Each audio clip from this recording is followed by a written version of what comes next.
Hi guys, ಎಲ್ಲರಿಗೂ ಕೂಡ welcome back ಅಂತಾನೆ ಹೇಳ್ಬೋದು. ನಮ್ಮ ಬಿಗ್ ಬಾಸ್ ಕನ್ನಡ ಸೀಸನ್ 13ರ ಅಗ್ನಿ ಪರೀಕ್ಷೆ ನಿಮಗೆಲ್ಲರಿಗೂ ಕೂಡ ಗೊತ್ತಿರುವ ಹಾಗೆ ಒಂದು 12 ದಿನ ಕಂಪ್ಲೀಟ್ ಆಗಿದೆ.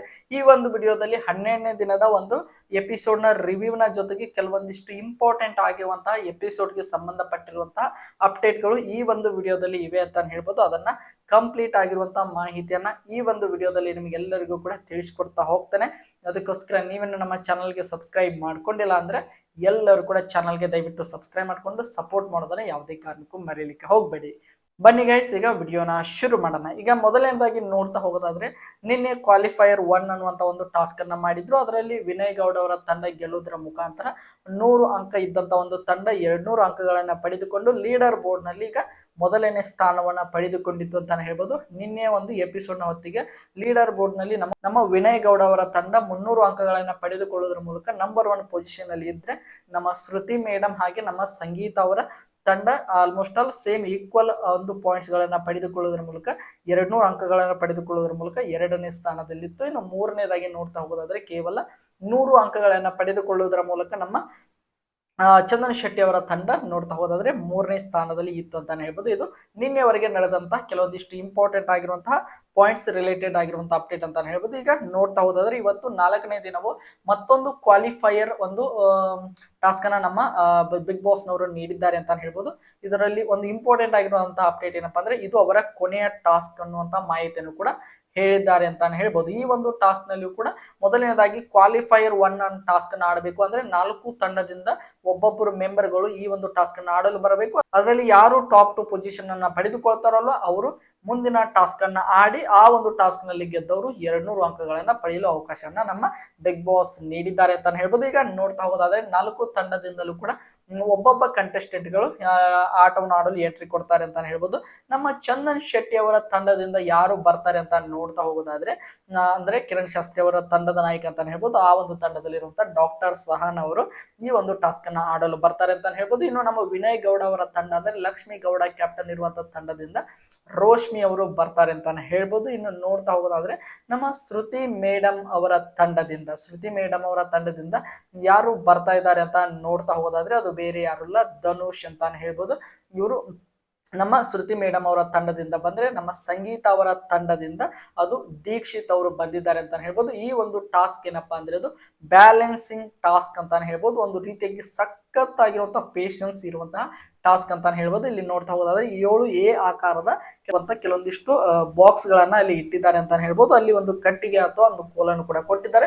ಅದರಲ್ಲಿ ಆ ಎ ಆಕಾರದ ಎಲ್ಲವನ್ನು ಕೂಡ 7 ಯಾರು ಬ್ಯಾಲೆನ್ಸ್ ಮಾಡ್ತಾರೆ, ಅಥವಾ ಅದರಲ್ಲಿ ನೋಡ್ತಾ ಹೋದಾದ್ರೆ ಅತಿ ಹೆಚ್ಚು ಯಾರು ಒಂದು ನಿಗದಿತ ಟೈಮಿಂಗ್ ನಲ್ಲಿ ಒಂದು ಬಜರ್ ಆಗುವಂತಹ ಸಂದರ್ಭದಲ್ಲಿ ಯಾರು ಜಾಸ್ತಿ ಆ ಒಂದು ಬಾಕ್ಸ್ ಗಳನ್ನ ಇಟ್ಟಿರ್ತಾರಲ್ವ, ಅವರು ಈ ಒಂದು ಟಾಸ್ಕ್ ಅನ್ನ ಗೆಲ್ಲುವುದರ ಮೂಲಕ ಕ್ವಾಲಿಫೈಯರ್ ಟಾಸ್ಕ್ ಅನ್ನ ಆಡಲು ಒಂದು ಎಲಿಜಿಬಿಲಿಟಿಯನ್ನ ಪಡಿತಾರೆ ಅಂತಾನೆ ಹೇಳ್ಬೋದು. ಈಗ ನೋಡ್ತಾ ಹೋದಾದ್ರೆ, ಒಂದು ಲಿಮಿಟೆಡ್ ಟೈಮಿಂಗ್ ನಲ್ಲಿ ಈ ಒಂದು ಆಟವನ್ನು ಸಖತ್ತಾಗಿ ಆಡಿದವರು ಅಂದ್ರೆ ಇಬ್ಬರು ಕೂಡ ಫಿಮೇಲ್ ಅಂತಾನೆ ಹೇಳ್ಬೋದು. ಅದರಲ್ಲಿ ಡಾಕ್ಟರ್ ಸಹನ್ ಅವರು ಚಂದನ್ ಶೆಟ್ಟಿ ಅವರ ತಂಡದಿಂದ ಇದ್ರೆ, ಇನ್ನೊಬ್ಬರು ರೋಶ್ಮಿ ಅವರು ವಿನಯ್ ಗೌಡ ಅವರ ತಂಡದಿಂದ, ಇವರಿಬ್ಬರು ಕೂಡ ಬರೋಬ್ಬರಿ 5 ಬ್ರಿಕ್ಸ್ ಗಳನ್ನ ತಾವು ಬ್ಯಾಲೆನ್ಸಿಂಗ್ ಮಾಡ್ತಾ ಈ ಒಂದು ಟಾಸ್ಕ್ ನ ಗೆದ್ರು ಅಂತಾನೆ ಹೇಳ್ಬೋದು. ಧನುಷ್ ಹಾಗೆ ದೀಕ್ಷಿತ್ ಅವರು ಕೂಡ ಎಫರ್ಟ್ ಇತ್ತು ಅಂತಾನೆ ಹೇಳ್ಬೋದು. ಆದ್ರೆ ಕೆಲವೊಂದಿಷ್ಟು ಈ ಒಂದು ಟಾಸ್ಕ್ ನಲ್ಲಿ ಲಕ್ ಕೂಡ ಬೇಕಾಗ್ತದೆ, ಅದ್ರ ಜೊತೆಗೆ ಪೇಷನ್ಸ್ ಕೂಡ ತುಂಬಾನೇ ಜಾಸ್ತಿನೇ ಬೇಕು ಅಂತ ಹೇಳ್ಬೋದು. ಇದು ಒಂದು ಆಟದ ಸಾರಾಂಶ ಅಂತ ಹೇಳ್ಬೋದು. ಇದರಲ್ಲಿ ಡಾಕ್ಟರ್ ಸಹನ ಹಾಗೆ ಅದರ ಜೊತೆಗೆ ರೋಶ್ಮಿ ಅವರು ಈ ಒಂದು ಆಟವನ್ನ ಆಡಿದ್ರು ಅಂತ ಹೇಳ್ಬೋದು. ಅದರಲ್ಲಿ ಎಸ್ಪೆಷಲಿ ರೋಶ್ಮಿ ಅವರು ಈ ಒಂದು ಟಾಸ್ಕ್ ಅನ್ನ ಸಖತ್ತಾಗಿ ಆಡಿದ್ರು. ಅವರಿಗೆ ಕಾಂಪಿಟೇಷನ್ ಕೂಡ ಡಾಕ್ಟರ್ ಸಹನ ಅವರು ಕೊಟ್ರು ಅಂತಾನೆ ಹೇಳ್ಬೋದು. ಈಗ ನೋಡ್ತಾ ಹೋದಾದ್ರೆ, ಮತ್ತೊಂದು ಟಾಸ್ಕ್ ಅಂತಾನೆ ಹೇಳ್ಬೋದು. ಅಂದ್ರೆ ಚಂದನ್ ಶೆಟ್ಟಿ ಅವರ ತಂಡ ಅದರ ಜೊತೆಗೆ ವಿನಯ್ ಗೌಡ ಅವರ ತಂಡವು 200 ಅಂಕಗಳನ್ನ ಪಡೆಯಲು ಮತ್ತೊಂದು ಟಾಸ್ಕ್ ಅನ್ನ ಆಡ್ತಾ ಹೋಗ್ಬೇಕಾಗ್ತದೆ. ಈ ಒಂದು ಟಾಸ್ಕ್ ನ ವಿಶೇಷತೆ ಏನು ಅಂತ ನೋಡ್ತಾ ಹೋದಾದ್ರೆ, ಈ ಒಂದು ಟಾಸ್ಕ್ ಈ ಒಂದು ಅಗ್ನಿ ಪರೀಕ್ಷೆ ಕೊನೆಯ ಟಾಸ್ಕ್ ಅಂತಾನೆ ಹೇಳ್ಬೋದು. ಅದರ ಜೊತೆಗೆ ನೋಡ್ತಾ ಹೋದಾದ್ರೆ 200 ಕೂಡ ಪಾಯಿಂಟ್ಗಳು ಕೂಡ ಬರ್ತಾ ಹೋಗ್ತಾ, ಅಕಸ್ಮಾತ್ ಈ ಒಂದು ಟಾಸ್ಕ್ ಅನ್ನ ನಮ್ಮ ಚಂದನ್ ಶೆಟ್ಟಿ ಅವರ ಟೀಮ್ ಗೆದ್ರೆ ಅವರು ಕೂಡ 300 ಅಂಕಗಳನ್ನ ಪಡೆದುಕೊಳ್ಳುವುದರ ಮೂಲಕ ಮೊದಲನೇ ಸ್ಥಾನಕ್ಕೆ ಕಾಂಪಿಟೇಷನ್ ಬರ್ತಾರೆ ಅಂತಾನೆ ಹೇಳ್ಬೋದು. ಅದರ ಜೊತೆಗೆ ನಮ್ಮ ವಿನಯ್ ಗೌಡ ಅವರ ತಂಡವರು ಗೆದ್ರೆ ಅವರು ಕ್ಲಿಯರ್ಲಿ ಆಲ್ರೆಡಿ ವಿನ್ನರ್ ಆಗ್ತಾರೆ ಅಂತ ಹೇಳ್ಬೋದು. ಅವರಿಗೆ 500 ಅಂಕಗಳು ಕೂಡ ಬರ್ತಾ ಹೋಗ್ತವೆ. ಈಗ ನೋಡ್ತಾ ಹೋಗೋದಾದ್ರೆ, ಈ ಒಂದು ಟಾಸ್ಕ್ ಅನ್ನ ಆಡಲು ಮತ್ತೆ ಅವರ ತಂಡದಲ್ಲಿರುವಂತಹ ಅವರೇ ಬರ್ಬೋದು ಅಥವಾ ಬೇರೆ ಬೇರೆ ಕಂಟೆಸ್ಟೆಂಟ್ ಗಳು ಕೂಡ ಬರ್ಬೋದು.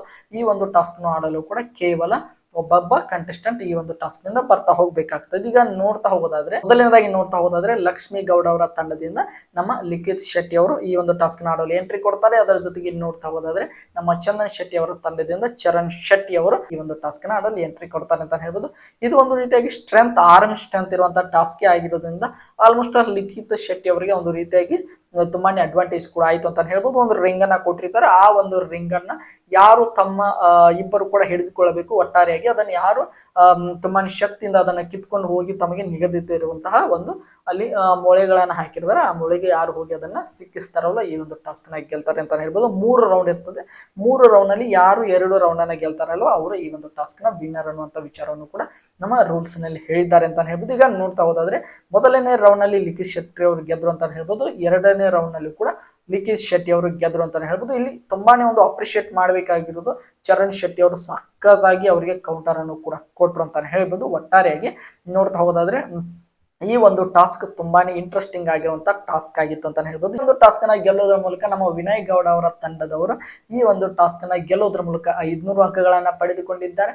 ಎರಡನೇ ಸ್ಥಾನದಲ್ಲಿ ಇಬ್ಬರು ಇದ್ದಾರೆ, ನಮ್ಮ ಸಂಗೀತ ಅವರ ತಂಡ, ಅದರ ಜೊತೆಗೆ ನಮ್ಮ ಅದರ ಜೊತೆಗೆ ಶ್ರುತಿ ಮೇಡಮ್ ಅವರ ತಂಡ ಅಂತ ಹೇಳ್ಬೋದು. 200 ಅಂಕಗಳನ್ನ ಈ ಒಂದು ಕಾಂಪಿಟಿಷನ್ ಅಲ್ಲಿ ಪಡೆದುಕೊಂಡಿವೆ. ನಮ್ಮ ಚಂದನ್ ಶೆಟ್ಟಿ ಅವರ ತಂಡ ಕೇವಲ 100 ಅಂಕಗಳನ್ನ ಈ ಒಂದು ಟಾಸ್ಕ್ ನಲ್ಲಿ ಪಡೆದುಕೊಂಡಿದೆ ಅಂತ ಹೇಳ್ಬೋದು. ಈಗ ನೋಡ್ತಾ ಹೋದಾದ್ರೆ ಮತ್ತೊಂದು ಟ್ವಿಸ್ಟ್ ಅನ್ನ ನಮ್ಮ ನಿರಂಜನ್ ದೇಶಪಾಂಡೆ ಅವರು ಈ ಒಂದು ಟಾಸ್ಕ್ ನಲ್ಲಿ ಕೊಡ್ತಾರೆ ಅಂತ ಹೇಳ್ಬೋದು. ಆ ಟ್ವಿಸ್ಟ್ ಏನಪ್ಪಾ ಅಂದ್ರೆ ಎರಡನೇ ಸ್ಥಾನಕ್ಕಾಗಿ 200 ಅಂಕಗಳನ್ನ ಪಡೆದುಕೊಂಡು 2 ತಂಡಗಳು ಇವೆ.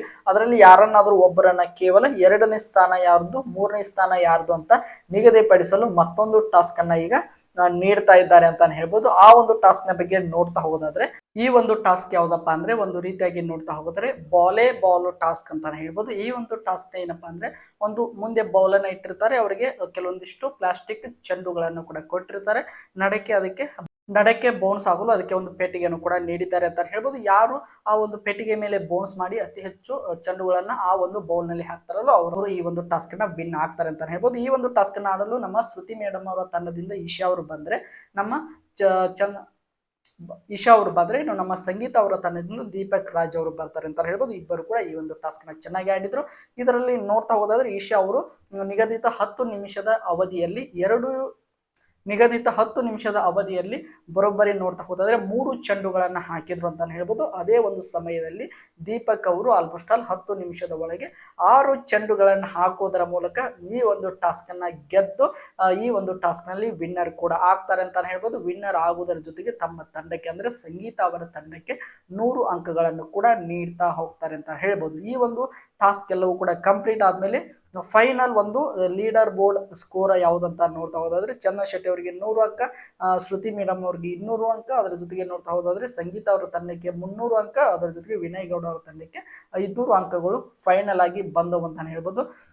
ಇದು ಇವತ್ತಿನ ಒಂದು ಎಪಿಸೋಡ್ ನ ಒಂದು ಬ್ರೀಫ್ ಆಗಿರುವಂತಹ ಎಕ್ಸ್ಪ್ಲೇಷನ್ ಅಂತ ಹೇಳ್ಬೋದು. ಐ ಹೋಪ್ ಗೈಸ್ ಎಲ್ಲರಿಗೂ ಕೂಡ ಈ ಒಂದು ವಿಡಿಯೋ ಇಷ್ಟ ಆಗಿದೆ ಅಂತ ಅನ್ಕೊಂಡಿದ್ದೀನಿ. ಇದೇ ರೀತಿಯಾಗಿ ನಮ್ಮ ಬಿಗ್ ಬಾಸ್ ಕನ್ನಡ ಸೀಸನ್ 13ರ ಪ್ರತಿಯೊಂದು ಅಪ್ಡೇಟ್ಗಳನ್ನ ಪಡೆಯಲು ನಮ್ಮ ಚಾನಲ್ಗೆ ಸಬ್ಸ್ಕ್ರೈಬ್ ಮಾಡ್ಕೊಂಡು ಸಪೋರ್ಟ್ ಮಾಡಿ ಗೈಸ್. ಮತ್ತೆ ಮುಂದಿನ ವಿಡಿಯೋದಲ್ಲಿ ಸಿಗೋಣ. ಎಲ್ಲರಿಗೂ ಕೂಡ ಧನ್ಯವಾದಗಳು.